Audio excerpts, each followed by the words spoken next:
Hi everyone. आज का जो हमारा टॉपिक है वो है परसेंटेजेस।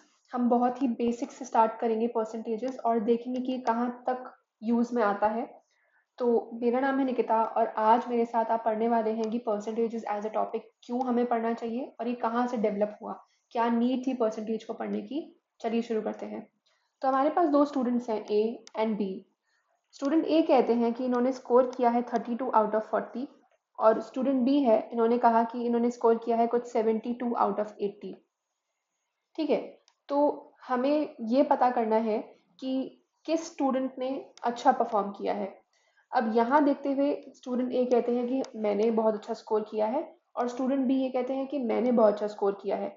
तो इसमें से किस स्टूडेंट ने कैसा स्कोर किया है ये पता करने के लिए हमारे पास एक स्केल होना चाहिए जिसके ऊपर कि ये तय किया जा सके कि हमें स्टूडेंट ए को ज़्यादा स्कोर देना चाहिए या स्टूडेंट ए ने ज़्यादा अच्छा स्कोर किया है या स्टूडेंट बी ने ज़्यादा अच्छा स्कोर किया है।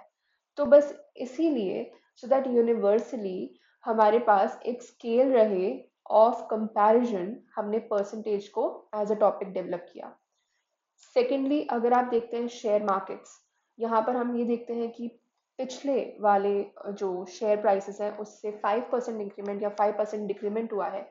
तो यहाँ पर हमारा जो शेयर्स का जो बेसिक्स है वो डिफाइन होता है परसेंटेजेस से। तो percentages as a topic is very important कि आप real life application, real life maths apply कर सकें, इसीलिए हमें वो बहुत अच्छे से पढ़ना चाहिए।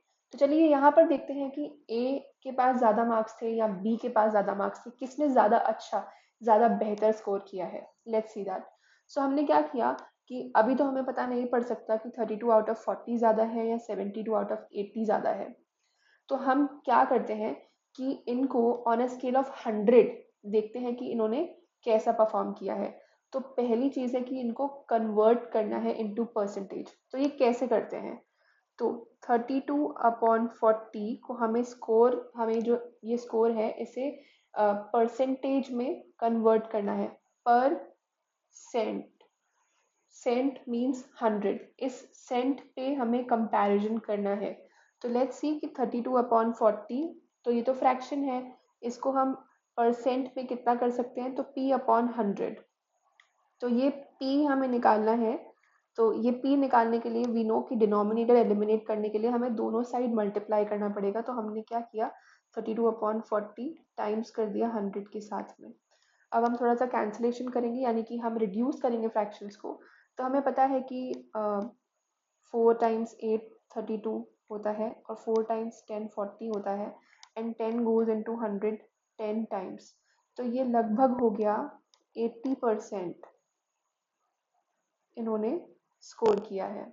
चलिए नेक्स्ट देखते हैं, 72 आउट ऑफ 80 इन्होंने कितना स्कोर किया है। यानी कि इसका मतलब है कि ऑन अ स्केल ऑफ 100 इन्होंने 80 स्कोर किया है। अभी तक हमें इतना पता है, हम ये अभी भी नहीं बता सकते कि ये ज़्यादा है या कम है बी से। तो let's calculate for B.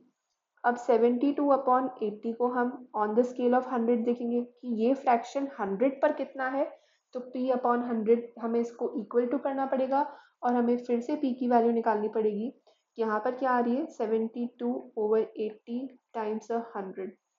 Cancel करते हैं, 8 10 8 9 10 गोज इनटू 100 10 टाइम्स। तो यहाँ पे 90% मार्क्स आ गए हैं इनकी, यानी कि 90/100 इन्होंने स्कोर किया है। तो डेफिनेटली ये ज़्यादा अच्छा स्कोर है। तो बी ने ज़्यादा अच्छा स्कोर किया है एज कंपेयर टू ए। तो आपने ये देख लिया कि यूनिवर्सली हम ये बता सकते हैं कि अगर मैं इंडिया में हूँ और आप ऑस्ट्रेलिया में हैं, या मैं इंडिया में हूँ आप यूएस में हैं, तो हम ये कंपेयर कर पाएंगे कि किसने इन द मैथ्स कितना अच्छा स्कोर किया है, इन द इंग्लिश या ओवरऑल परफॉर्मेंस हमारी किस चीज़ में बेहतर रही है। तो परसेंटेज बहुत अच्छा टॉपिक है। ये बहुत इंटरेस्टिंग टॉपिक है, इसे आप अपने तरीके से यूज़ कर सकते हैं। एंड मैथ्स में तो यानी कि हर जगह अगर आपको मैथ्स अप्लाई करना है तो परसेंटेज जैसा टॉपिक आपको ज़रूर पढ़ना चाहिए। राइट एज परसेंटेज, यानी कि हमें कैलकुलेट करना है कि 7/25 को हम परसेंट में कैसे कंपेयर कर सकते हैं या परसेंट में कैसे कन्वर्ट कर सकते हैं। तो ये फ्रैक्शंस को परसेंट में कन्वर्ट करने के लिए मैंने आपको एक स्ट्रैटेजी बताई है कि आप इसको इक्वेट कर दें p/100 एंड दिस इम्प्लाइज कि जो p की वैल्यू आएगी वो आएगी 7/25 टाइम्स 100। तो 25 1 ज़ा 25 4 ज़ा, तो ये हो जाएगा 28%। और भी कई तरीके हैं। तरीका दूसरा मैं बता देती हूँ आपको कि अगर आपके पास 7/25 है, आपको चाहिए कि आप सिर्फ इसका डिनोमिनेटर 100 कर पाएँ।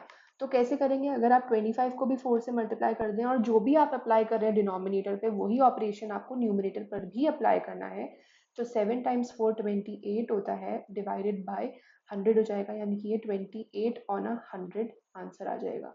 तो कैसे भी आप कर सकते हैं, दोनों तरीके बहुत अच्छे तरीके हैं। ये आप ध्यान में रखें कि इस तरीके से आपको करना है। अब ये रेशियो में दे रखा है, रेशियो को कन्वर्ट करना है हमें परसेंटेज में। तो ये सबसे पहले हम इसको फ्रैक्शन फॉर्म में लिखेंगे 11/80। ये फर्दर कैंसिल नहीं हो सकता, इसलिए अब हम क्या करेंगे कि इसको कन्वर्ट करना है हमें एज अ परसेंट। तो p/100 से इक्वेट कर देते हैं। दिस इम्प्लाइज कि p की वैल्यू क्या हो जाएगी 11/80 टाइम्स 100 और कैंसिल कैंसिल। अब ये 110/8 है, तो इसको सॉल्व करने के लिए मैं 2 टाइम्स 4 और 2 टाइम्स 5 इज 10 और 2 टाइम्स 5 इज 10, 55/4 आ जाएगा। अब इसको आप नॉर्मल डिवीजन कर सकते हैं। 55/4, तो 4 1 ज़ा 4, 15 and then 4 times 3 is 12, 3 remainder 0 7 28, 2 remainder और फिर 0 लगा देंगे तो 4 टाइम्स 5 इज 20।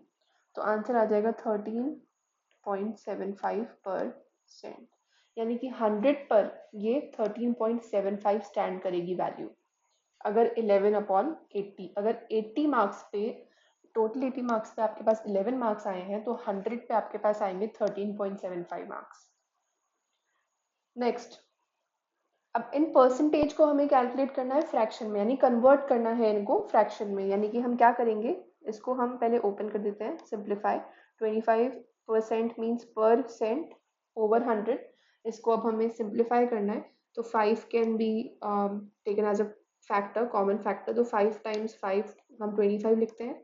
100 को हम लिखते हैं 4 टाइम्स 25, यानी कि 5 टाइम्स 5 यहाँ भी लिख सकते हैं।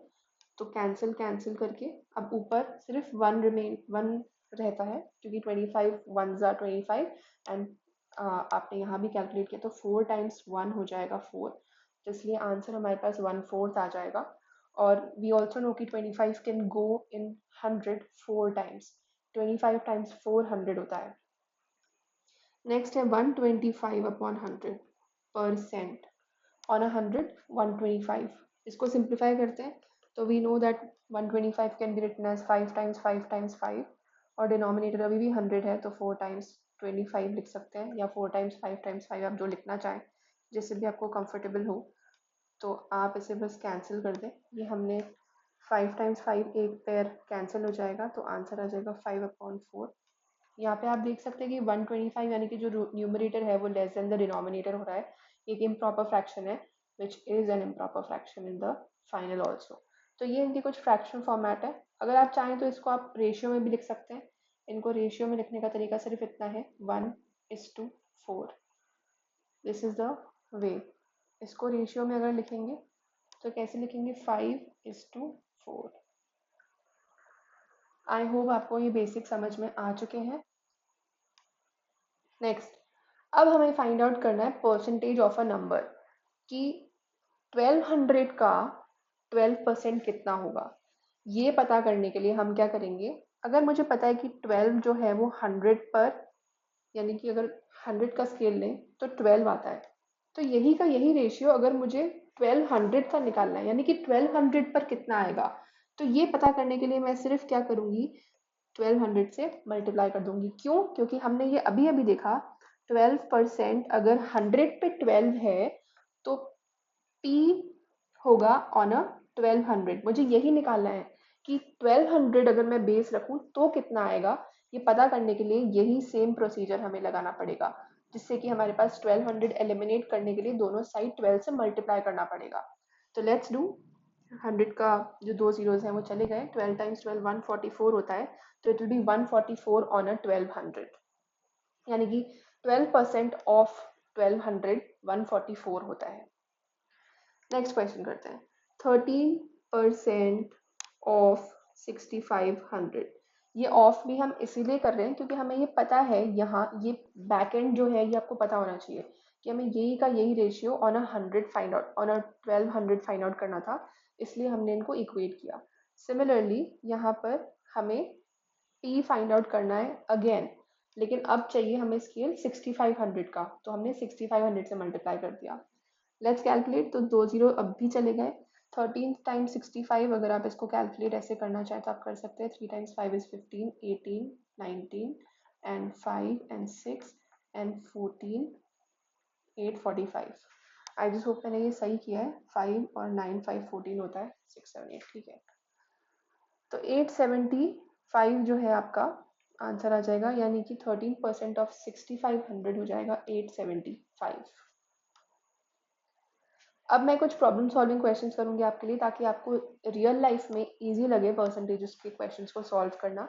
ये बेसिक्स हैं, मैं इसके बाद आपको चैलेंजिंग क्वेश्चंस भी करवाऊंगी जो कि कैट और एमबीए जैसे सारे एग्जाम्स में आते हैं। तो let's try. A football team one 10 games from total they played. तो इन्होंने 10 गेम्स जो है वो विन कर लिए थे। तो यहाँ पर हम लिख देते हैं 10 गेम्स। डेटा लिखना बहुत ज़रूरी है, आपको लास्ट में रिव्यू करने में आसानी रहती है।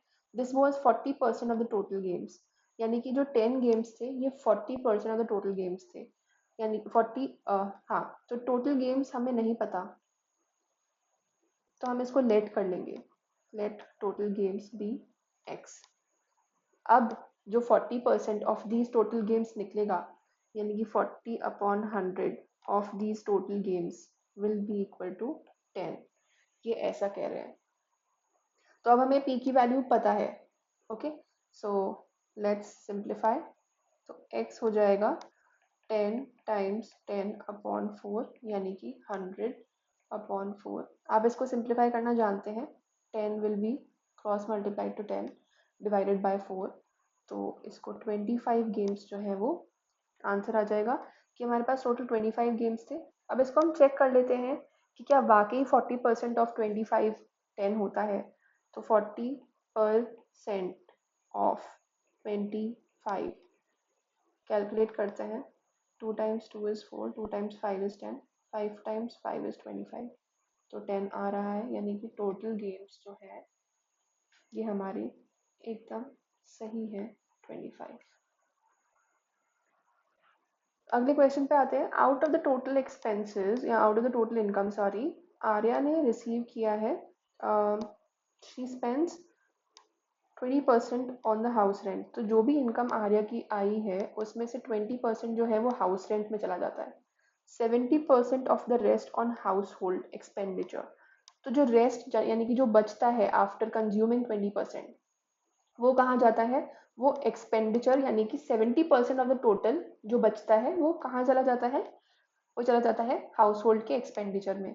अब ये कह रहे हैं कि इन्होंने सेव किया है $1800 को, तो फाइंड हर टोटल इनकम। तो ये करने के लिए हम क्या करेंगे? सबसे पहले तो हमें टोटल इनकम पता नहीं है, लेकिन हमें ये पता है कि सेविंग्स जो है वो हो रही है 1800। ठीक है, तो ऐसा करते हैं। अब यहाँ पर अगर मैं एक्स एक्स का लूंगी तो इसमें मल्टीपल इक्वेशंस आ जाएंगी। तो us let's take total income to be $100। अब इसका 20% निकाल लेते हैं। तो 20 ऑन 100 हमें पता है कि वो सिर्फ 20 ही होता है, तो फिर भी आप निकाल लें भले। 20% ऑफ 100 इज इक्वल टू 20 ही होता है। तो ये तो इनका स्पेंड हो गया ऑन रेंट। ठीक है, ये रेंट इनका 20 निकल चुका है। कितना रिमेनिंग हो रहा है? 80 माइनस 20, सॉरी 100 माइनस 20, 80 रिमेन्स। अब ये कह रहे हैं 70% of the rest was spent on house hold. तो मैं 70% ऑफ 80 निकाल लेती हूँ। $56 ये चला गया हाउस होल्ड में, यानी कि total expenditure is equal to 20 plus 56 यानी कि $76। तो सेविंग इज इक्वल टू कितनी आ रही है, 100 माइनस 76 यानी कि $24 की सेविंग हो रही है। आप देख सकते हैं 10 टेक अवे 6 इज 4 और 9 टेक अवे 7 इज 2। ठीक है, $24 का सेविंग हो रहा है। तो हम ये कह सकते हैं कि व्हेन इनकम इज 100 तो saving is equals to $24। Okay, इसको वाइस वर्सा भी लिख सकते हैं। If saving is $24, income is equal to 100। अब मैंने ये इसको फ्लिप क्यों किया, क्योंकि हमें सेविंग्स दे रखी है तो हमें लेफ्ट हैंड साइड दिया हुआ होगा, आसानी है कैलकुलेट करने में। तो if saving is $24, income is 100। अगर सेविंग $1 हो जाती तो इनकम होती 100 अपॉन 24।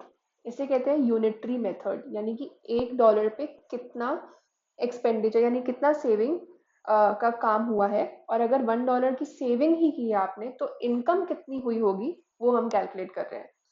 तो अगर $1 की सेविंग हुई है तो इनकम हुई है 100 अपॉन $4। तो अब हमें पता है कि अगर इफ सेविंग इज $1800 जो कि हमें दी हुई है, तो जो इनकम हो जाएगी वो हो जाएगी 100 ओवर 24 टाइम्स 1800। कैलकुलेट कर सकते हैं, 6 टाइम्स 4 इज 24, 6 टाइम्स 3 इज 1800। तो ये लगभग $30,000 का इनका इनकम रहा होगा, विच इज़ प्रिसाइज। तो आपको दिख रहा है कि 30,000 इनकम में से अगर इनका 20% या कहीं पे भी जाता है तो ये एक वैलिड इनकम है, इसमें से पूरा इनका खर्चा निकल चुका है, 1800 की इन्होंने सेविंग भी कर ली है। तो this is an absolutely correct way of solving this equation. ये बहुत सही तरीका है, आप इसको थोड़ा सा प्रैक्टिस करेंगे आप भी ला पाएंगे इसको प्रैक्टिस में। बेहतर है कि आप लॉन्ग मेथड्स को बहुत जल्दी जल्दी करें तो आप खुद ही कॉइन कर पाएंगे कि इनके शॉर्टर मेथड्स क्या हो सकते हैं।